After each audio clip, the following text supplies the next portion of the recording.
শিক্ষাৰ জৰিয়তেহে সম্ভৱ হৈছে। শিক্ষা অবিহনে কোনো জাতি আগবাঢ়িব পৰা নাই। এতিয়া কথাটো হৈছে শিক্ষাৰ জৰিয়তে আজি গোটেই পৃথিৱীখন আমাৰ হাতৰ মুঠিত অনাটো সম্ভৱ হৈছে। পৃথিৱীৰ ইটো মূৰত কি খবৰ হৈছে এইটো মূৰত হয়তো আপোনালোকে আমি বহি থাকি গম পাই আছো। এই যে নজনা কথাবিলাক আমি জানি আছো, ইয়াৰ নিশ্চয় এটা মাধ্যম আছে। কথাটো আপোনালোকে লক্ষ্য কৰিব, এই মাধ্যমটোৱে হৈছে সংবাদ মাধ্যম। যিসকলৰ নেতৃত্বত আজি আমি ইয়াত আহি বহিছো,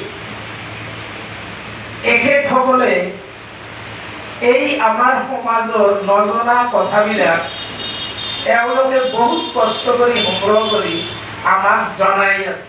সাংবাদিক বন্ধুসকলে আগবাঢ়ি আহি মোৰ খবৰ বা আপোনালোক ভাল উদাহৰণ হয়। আজি সদৌ মঞ্চৰ ফালৰ পৰা বিলাসীপাৰা জিলা সমিতিৰ সভাপতি ফৰিজউদ্দিন ডাঙৰীয়াৰ উদ্যোগত আয়োজিত আজি এই বিলাসীপাৰা জিলা সমিতিৰ তৃতীয় বাৰ্ষিক মানে প্ৰতিষ্ঠা দিৱস উপলক্ষে আজিৰ এই সভাখনত আহি খুব ভালেই লাগিছে। আৰু এইখনতে এই অনুষ্ঠানত কৃতি শিক্ষকৰ পৰা আৰম্ভ কৰি সাংবাদিক, শিক্ষক, জ্যেষ্ঠ নাগৰিক, সমাজসেৱক, বিভিন্ন শিল্পী সমাজ তেখেতেও আমাৰ এই অনুষ্ঠানত সহযোগিতা কৰিছে আৰু খুবেই ভাল লাগিছে। আৰু এই হিচাপতে আমাৰ এই অনুষ্ঠানত আমি আমাৰ বিভিন্ন কাৰ্যসূচী আছিল। তাৰে মাজত আমাৰ কিছুদিন আগত আমাৰ অসমৰ ৰত্ন হিয়াৰ আমুত জুবিন গাৰ্গ তেখেতে ঢুকাইছে। তেখেতৰো আমি প্ৰতিমূৰ্তিত শ্ৰদ্ধাঞ্জলি জনাইছোঁ।